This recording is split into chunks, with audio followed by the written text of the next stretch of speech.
Hi friends, welcome to மண் வாசம் channel. இன்றைக்கி நம்ம ரொம்ப டேஸ்டான காய் போட்ட சாம்பார் எப்படி ஈஸியாக பண்ணலான்னு பார்க்கலாம். அதுக்கு தேவையான பொருட்கள்: ஒரு பெரிய வெங்காயம், 10லேருந்து 15 சின்ன வெங்காயம், ஒரு 10 பீன்ஸ், 2 நல்லா பழுத்த தக்காளியாக எடுத்துக்கோங்க. அப்புறம் மாங்காய் அரை மாங்காய் அளவுக்கு எடுத்துருக்கேன். அதே மாதிரி சவுச்சவ் அரை சவுச்சவ், 2 முருங்கைக்காய், 2 கேரட், அப்புறம் உங்களுக்கு விருப்பப்பட்ட காய்கறியை நீங்கள் சேர்த்துக்கலாம். அது கூடவே ஒரு எலுமிச்சை சைஸ் அளவுக்கு புளி நான் எடுத்திருக்கேன். கொஞ்சமாக புளி சேர்த்தாலே போதும். நான் இன்றைக்கி 150 துவரம்பருப்பு எடுத்திருக்கேன். இது எப்படி பண்ணலான்னு பார்க்கலாம். ஃபஸ்ட்டு குக்கரில் நம்ம எடுத்துக்கக்கூடிய துவரம்பருப்பை சேர்த்துக்கோங்க. அது கூடவே 2 பச்சை மிளகாய், அதே மாதிரி ஒரு தக்காளி. இதை நல்லா கழுவி எடுத்துக்கலாம். எடுத்துட்டு பருப்பு மூழ்கிற அளவுக்கு விட கொஞ்சம் ஜாஸ்தியாக தண்ணி விட்டு இது நம்ம 3 விசில் வர வரைக்கும் வச்சிடணும். தக்காளி முழுசாகவே போட்டுக்கோங்க. வேகும்பொழுது உங்களுக்கு எல்லாம் சரியாயிடும். விசில் வந்ததுக்கப்புறமா இதை ஆஃப் பண்ணிவிடுங்க. ப்ரெஷர் இறங்கட்டும். அது வரைக்கும் நம்ம இதுக்கு இந்த காய்கறியெல்லாம் வதக்கிக்கலாம். அதுக்கு ஒரு வாணலியில் 2 டேபிள் ஸ்பூன் அளவுக்கு எண்ணெய் விட்டுக்கோங்க. எண்ணெய் காய்ஞ்சதுக்கப்புறமா கடுகு ஒரு 1/4 டீஸ்பூன், அதே மாதிரி உளுத்தம்பருப்பு கொஞ்சம், அது மாதிரி வெந்தயமும் கொஞ்சம் சேர்த்துக்கலாம். வெந்தயம் சேர்த்திங்க அப்படின்னா உங்களுக்கு சாம்பார் நல்லா வாசனையாக இருக்கும். இது மோஸ்ட்லி சேர்க்க மாட்டோம். நம்ம எல்லாம் நல்லா வதங்கினதுக்கப்புறமா சின்ன வெங்காயம் முழுசாகவே சேர்த்துக்கோங்க. ஒரு 10 சின்ன வெங்காயம், அதே மாதிரி ஒரு பெரிய வெங்காயத்தையும் சேர்த்துக்கலாம். இது எல்லாம் நல்லா வதங்கணும். இந்த சாம்பார் பார்த்திங்கன்னா 5லேருந்து 6 பேர் அளவுக்கு நம்ம சாப்பிட்லாம். அந்த அளவுக்கு தான் நான் சொல்லிகிட்ருக்கேன். இந்த மாதிரி நல்லா வதங்கினதுக்கப்புறமா நம்ம எடுத்து வச்சுருக்கக்கூடிய நல்லா பழுத்த தக்காளியை சேர்த்துக்கோங்க. 2 தக்காளி சேர்த்துக்கலாம். தக்காளியும் வெங்காயமும் நல்லா வதங்கணும்.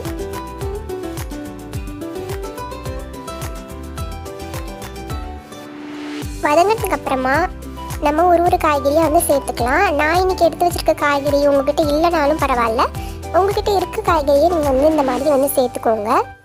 உங்களுக்கு இந்த சாம்பார் ரெசிபி பிடிச்சிருந்துச்சு அப்படின்னா மறக்காமல் கீழே கமெண்ட் பண்ணுங்கள்.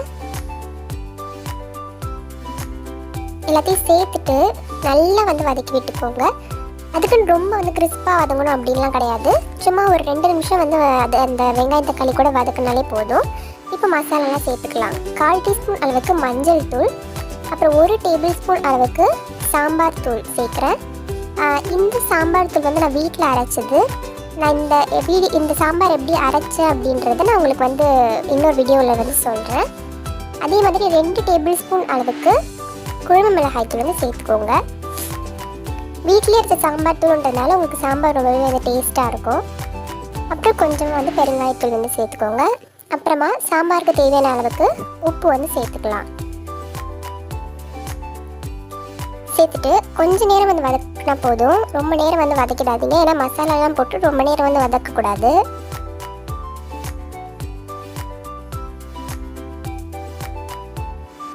ரெண்டு நிமிஷம் வதங்கினதுக்கப்புறமா கொஞ்சமாக தண்ணி சேர்த்துக்கோங்க. அதாவது இந்த காய்கறி மூழ்கிற அளவுக்கு தண்ணி சேர்த்துட்டு இது ஒரு 10 நிமிஷம் வேக விட்டுடணும்.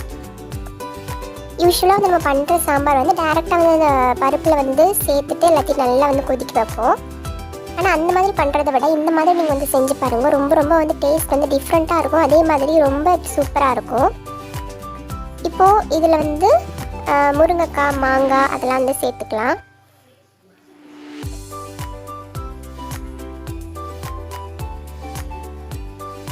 நீங்கள் முன்னாடியே கூட சேர்த்துக்கலாம். இப்போ எல்லாத்தையும் சேர்த்துட்டு ஒரு 10 நிமிஷம் நம்ம இது பண்ணி வச்சிடலாம். மூடி வச்சுட்டு நம்ம வேக வைக்கணும்.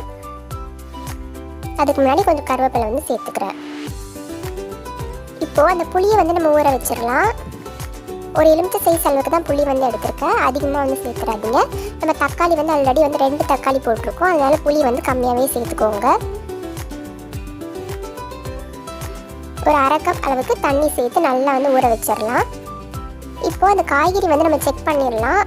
பீன்ஸ், கேரட் இதை 2த்தையும் நல்லா நசுக்கி பாருங்கள். உங்களுக்கு வெந்துருச்சு அப்படின்னா இந்த காய் நல்லாவே எல்லாமே நல்லா வெந்திருக்குன்னு அர்த்தம். நான் உங்களுக்கு காட்டுற பாருங்கள். 2 உடையுது ஈஸியாக. அதனால் எல்லாமே நல்லா வெந்துருச்சுன்னு அர்த்தம்.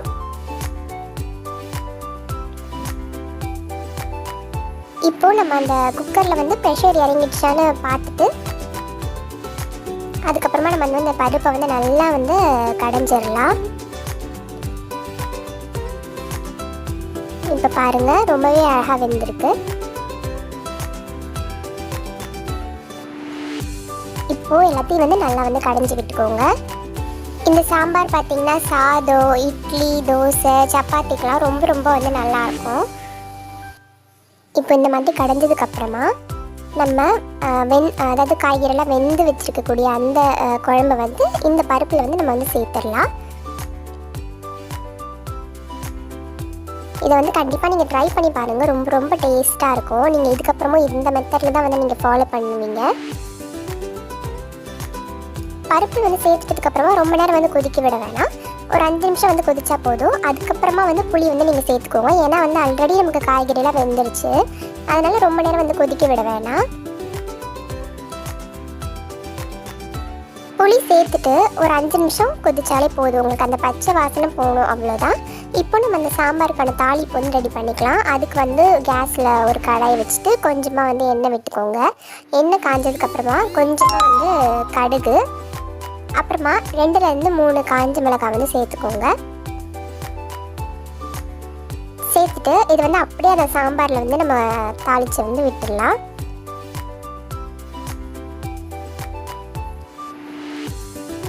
விட்டுட்டு கொஞ்சமாக வந்து கருவேப்பிலை வந்து தூவி விட்டுடலாம். இந்த மெத்தட் உங்களுக்கு எப்படி இருந்துச்சுன்னு நீங்கள் ட்ரை பண்ணி பாருங்கள். ரொம்ப ரொம்ப உங்களுக்கு பிடிச்சிருக்குன்னு நம்புகிறேன். ட்ரை பண்ணி பார்த்துட்டு எங்கள் வீடியோவை மறக்காமல் லைக் பண்ணுங்கள், ஷேர் பண்ணுங்கள், கமெண்ட் பண்ணுங்கள். கூடவே சப்ஸ்கிரைப் பண்ணிவிட்டு பக்கத்தில் இருக்க பெல் ஐக்கானையும் கிளிக் பண்ணிக்கோங்க. Thank you friends.